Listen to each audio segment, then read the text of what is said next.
আমি যত নেক আমলগুলো করি আমি একমাত্র জান্নাতের জন্য করি না, আমি জান্নাতের মালিকের জন্য করি গো হুজুর। মুসলমান ইমানদার কত দয়া, কত মোহাব্বত, কত ভালোবাসা উম্মতের জন্য, উম্মতি মুহাম্মদের জন্য কত প্রেম, কত ভালোবাসা।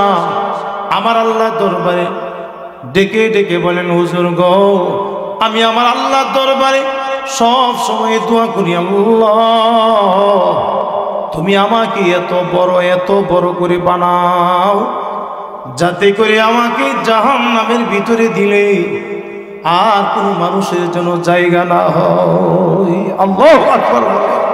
কেমন দরদ মানুষের প্রতি, উম্মতি মুহাম্মদের প্রতি আমাদের আকাবিরগণ, আমাদের মুরব্বীরা কত দয়া, কত মায়া। আল্লাহু আকবার। কাজী মাইনুদ্দিন চিশতি রাহমাতুল্লাহ আলাইহি এই কথা শোনায় দেওয়ার পর খাজা ওসমান হারুনি রহমতুল্লাহ আলাইহি অনেক খুশি হয়ে গেলেন, আনন্দে চোখ থেকে গনগন করে পানি বের হওয়া আরম্ভ হয়ে গেছে। হাজার হাজার মানুষের সামনে খাজা মাইনুদ্দিন চিশতি রহমতুল্লাহ আলাইহিকে সকলের সামনে তিনি খেলাফত দিয়া দিলেন। সুবহানাল্লাহ। হে মুসলমান ইমানদার, খাজা মাইনুদ্দিন চিশতি রহমতুল্লাহ আলাইহি উনার চেহারা দেখে অনেক বেঈমান কাফের মুশরিকরা কালমা পড়ে মুসলমান হয়ে যাইত। খাজা মাইনুদ্দিন চিশতি রহমতুল্লাহ আলাইহি উনি কোরআনের দাওয়াত যখন দিতেন, কোরআন তেলাওয়াত করতেন, উনার কোরআন তেলাওয়াত শ্রবণ করার সাথে সাথে অনেক বেঈমান কাফের মুশরিকরা পর্যন্ত কালমা পড়ে মুসলমান হয়ে যাইত। আল্লাহু আকবার, আল্লাহু আকবার। সদা সর্বদা শুধু উম্মতের চিন্তা করতেন আমাদের মুরব্বীরা।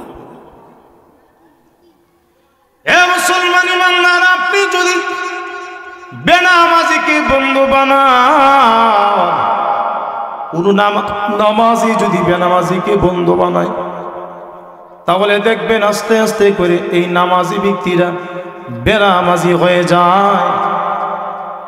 কোন ভালো মানুষ যদি গাঁজাখোরকে বন্ধু বানায়, তাহলে আস্তে আস্তে দেখবেন সে নিজেও গাঁজাখোর হয়ে যায়। কোন মদখোরকে যদি বন্ধু বানায়, আস্তে আস্তে করে সে মদখোর হয়ে যায়। যারা বিড়ি টানে তাদেরকে কেউ যদি বন্ধু বানায়, আস্তে আস্তে করে তার মধ্যে বিড়ি টানার অভ্যাস চলে আসে। জোরে কোন ঠিক কিনা?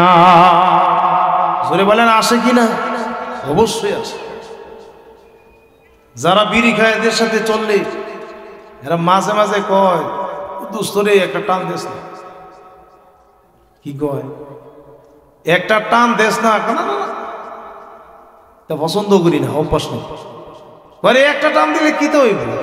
তোরা কইছি না তো পুরাটা খাইতি, একটা টান এনে দিবি, কি হইব? কি সিস্টেমে কৌশলে দেন বিড়ি খাওয়া শিখে? একটা টান দিলে কি হইব? যখন একটা টান দে তখন আর একটু পরে দে, আর একটা টান দে, শুরু হয়ে গেছে বিড়ি খাওয়ার অভ্যাস। শেষ পর্যন্ত দেখবেন যখন নাকি যে বন্ধু বিড়িখোর, এই বিড়িখোরের কইব, দোস্তরে শেষ করিস না, লাস্টে আমার লাগে একটু রাইস। যেরকম ঠিক কিনা? শেষ পর্যন্ত দেখবেন এইভাবে অল্প একটু করে টানতে টানতে তখন দেখবেন আপনি একটা, এরপরে দুইটা, এরপরে তিনটা, দিনের মধ্যে পরে এক প্যাকেট লাগে। যেরকম ঠিক কিনা? আর আপনি যদি আল্লাহ ওয়ালাকে বন্ধু বানান, তাহলে আল্লাহ পর্যন্ত পৌঁছতে গেলে কোন রাস্তায় চলতে হবে সেই রাস্তা আপনি পেয়ে যাবেন। জোরে কোন ঠিক কিনা? হে মুসলমান ইমানদার, এই জন্য আমার আল্লাহ রাব্বুল আলামিন বলেন, ওয়া কুনু মা'আস সাদিকিন, সাদিকিনকে বন্ধু বানাও, আল্লাহ ওয়ালাদেরকে বন্ধু বানাও, নামাজি ব্যক্তিকে বন্ধু বানাও। ও মুসলমান ইমানদার, আল্লাহওয়ালা বুজুর্গ ব্যক্তিদেরকে বন্ধু বানাও। তুমি যদি তাদেরকে বন্ধু বানাও তাহলে তোমার দিলের ভিতরে আল্লাহ পাকের ভয় চলে আসবে। এই জন্য মুসলমান ইমানদার, আমার ক্ষুদ্র বয়সে আমার জীবন থেকে আমি একটা জিনিস উপলব্ধি করতে পারি, যেই মানুষের দিলের ভিতরে আল্লাহর ভয় থাকে এই মানুষটা কোনোদিন মিথ্যা বলতে পারে না, ঠিক কিনা? এ মুসলমান, যার দিলের ভিতরে আল্লাহর ভয় আছে এই মানুষটা কোনোদিন সুদ খাইতে পারে না। যার দিলের ভিতরে আল্লাহর ভয় আছে এই মানুষটা কোনোদিন ঘুষ খাইতে পারে না। যার দিলের ভিতরে আল্লাহর ভয় আছে এই মানুষটা কোনোদিন মালে বেজাল দিতে পারে না। যার দিলের ভিতরে আল্লাহর ভয় আছে এই মানুষটা কোনোদিন কোনো মানুষকে ধোঁকা দিতে পারে না। যার দিলের ভিতরে আল্লাহর ভয় আছে এই মানুষটা কোনোদিন ইতিমের মাল বক্ষণ করতে পারে না। যার দিলের ভিতরে আল্লাহর ভয় আছে এই মানুষটা কোনোদিন কোনো মানুষের হক নষ্ট করতে পারে না। যার দিলের ভিতরে আল্লাহর ভয় আছে এই মানুষটা কোনো মানুষের জমিন দখল করতে পারে না। যার দিলের ভিতরে আল্লাহর ভয় আছে এই মানুষটা কোনোদিন গোপনে থাকলেও, নির্জনে থাকলেও, একা একা থাকলেও কখনো কোনোদিন কোনো গুনাহের কাজ করতে পারে না, ঠিক কিনা? এ মুসলমান ইমাম, যার দিলের ভিতরে ভয় আছে এই মানুষটা কোনোদিন চুরি করতে পারে না। এই মানুষটা কোনোদিন ডাকাতি করতে পারে না। এই মানুষটা কোনোদিন দুর্নীতি করতে পারে না। এই মানুষটা কোনো মানুষকে কষ্ট দিতে পারে না। কেন পারে না মুসলমান? কারণ যার দিলের ভিতরে আল্লাহর ভয় আছে এই মানুষটার দ্বারা দুনিয়ার কোনো গুনাহের কাজ হতে পারে না। কেন? কারণ পৃথিবীর কেউ যদি না দেখে একজন দেখতেছেন, জুড়ে বলেন তিনি কে? দুধের মধ্যে পানি মিশায়নি? যারা দুধ বিক্রি করে পানি মিশায় না? তো দুধের মধ্যে এক হিসাবে কয় দুধের মধ্যে পানি মিশাস না, এটা অন্যায়। পানির মধ্যে দুধ মিশাস, এটা কিও? দুধের মধ্যে পানি দিস না, এটা অন্যায়। কিন্তু পানির মধ্যে দুধ মিশাস, এটা কি সওয়াবের কাম নাকি একই? দুধে পানি দেওয়া আর পানির মধ্যে দুধ দেওয়া বেশ কম আছে কোনো নাকি একই? একই তো। দুধে পানি দিস না, এটা অন্যায়। পানির মধ্যে দুধ মিশাইস, কেমন ফির?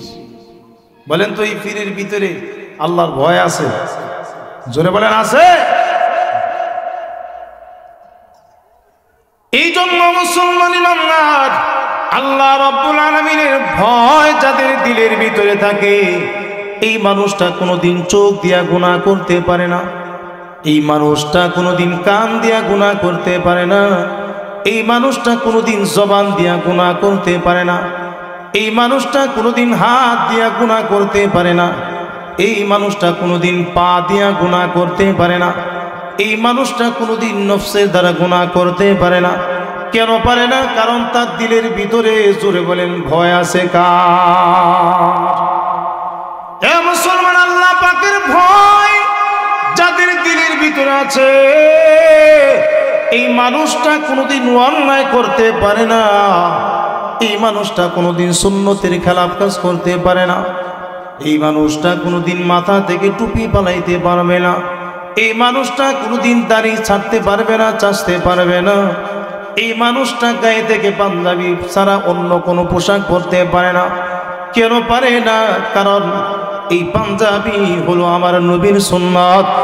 এ মুসলমান, আমার আল্লাহর ভয় যার দিলের ভিতরে থাকবে এই মানুষটা কোনোদিন আল্লাহ পাকের হুকুমের বাইরে কোনো কাজ করতে পারে না, ঠিক না? যদি করে তাহলে মনে করতে হবে ভয় নাই কার? জোরে বলেন কার?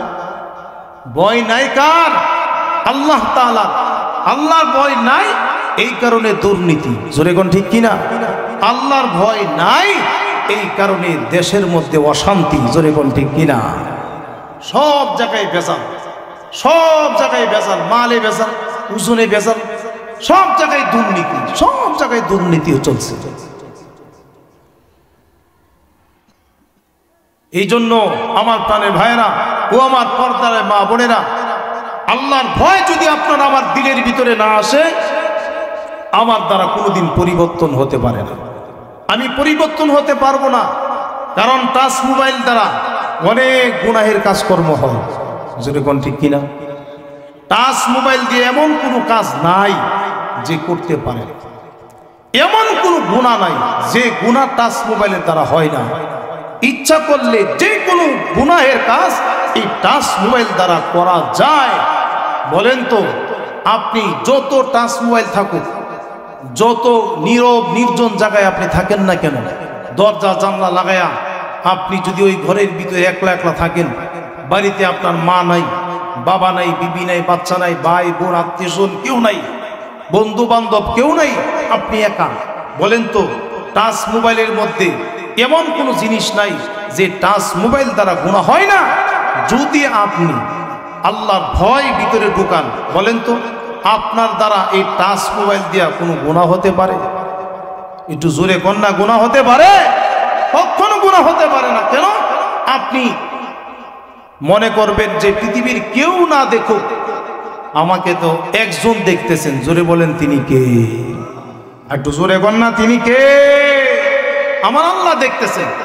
আপনি যে সংসারে ঘরের বাড়িওয়ালির সাথে ধোঁকা দিতেছেন, সন্তানের সাথে ধোঁকা দিতেছেন, মা বাবার সাথে ধোঁকা দিতেছেন, ভাই বোনদের সাথে ধোঁকা দিতেছেন, বন্ধু বান্ধবকে ধোঁকা দিতেছেন, আত্মীয় স্বজনকে ধোঁকা দিতেছেন, পৃথিবীর কেউ যদি না জানে, একজন তো জানেন, তিনি কে? আল্লাহ পাকের ভয়ের বিকল্প আর কিছুই নাই। ভয় করতে হবে আল্লাহ তাআলাকে। আমার আল্লাহ বলেন, ইয়া আইয়ুহাল্লাযীনা আমানুত্তাকুল্লাহ ওয়া কুনু মা'আস সাদিকিন। হে ঈমানদারেরা, আমি আল্লাহ তাআলাকে ভয় করো। ওয়া কুনু মা'আস সাদিকিন, সাদিকিনকে বন্ধু বানাও, হক্কানি পীর মাশায়েখদেরকে বন্ধু বানাও। বানাইতে রাজি আসেনি, কিন্তু আমরা বন্ধু বানাই কাকে জানেননি? যারা খেলোয়াড়, খেলোয়াড়কে আমরা বন্ধু বানাই, খেলোয়াড়ের পোশাককে বন্ধু বানাই। খেলোয়াড়ে কিভাবে চুল কাটে, আমিও সেইভাবে চুল কাটি। খেলোয়াড়ে কি পোশাক পরে, আমিও সেই পোশাক পরি। খেলোয়াড় যদি সিরা ভরা প্যান্ট পরে, এই সিরা ভরা প্যান্টে আমরা পরি। সেরকম ঠিক কিনা? এদিকটা সিরা, নিচে সিরা, পিছন দিকে সিরা, ডাইনে বামে চতুর্দিকে প্যান্ট সিরা এবং সিরা প্যান্ট। বলেন তো যুবকেরা পরে কি পরে না? জোরে বলেন, পরে কি পরে না? শুধু যুবকরা না, যুবতীরা পর্যন্ত এমন প্যান্ট পরে। জোরে কোন ঠিক কিনা? যুবতীরাও পর্যন্ত পরে, সিরা ভরা প্যান্ট পরতেছে। আমি আজকে খেলোয়াড়কে অনুসরণ করলাম, আমি আজকে গায়ককে অনুসরণ করলাম, শিল্পীকে অনুসরণ করলাম, নায়ককে অনুসরণ করলাম, নায়িকাকে অনুসরণ করলাম। আমি দলের দেশের মধ্যে সবচেয়ে বড় যারা বাজে লোক যারা আছে, বিভিন্ন ধরনের গুনাহের কাজকর্ম করে, যেই সমস্ত পোশাক পরে, নোংরা পোশাক পরে, আমি তাদের দিকে লক্ষ্য করে আমি তার সব কিছু ফলো করলাম, অনুসরণ করলাম। আল্লাহর রাসূল বলেন, তুমি যদি যাকে মহব্বত করবে, যেই কওমের সাথে তোমার সম্পর্ক থাকবে, ওই কওমের সাথে, তার সাথে তোমার হাসর হবে। সে যদি জাহান্নামে যায়, তুমিও জাহান্নামে যাইবা। আর তুমি যদি কোনো নেককার ব্যক্তিকে বন্ধু বানাও, আল্লাহওয়ালা বুজুর্গকে বন্ধু বানাও, হ্যাঁ, সৎ ব্যক্তিকে বন্ধু বানাও, হক্কানি পীর মাশায়েখদেরকে বন্ধু বানাও, তাহলে আল্লাহর ওলির খাতায় তোমার নাম উঠে যাবে। আল্লাহর ওলির খাতায় নাম উঠবে কেন? তুমি আল্লাহওয়ালাকে বন্ধু বানাইছো। এমন বন্ধু বানাইবো না যে বন্ধু আমাকে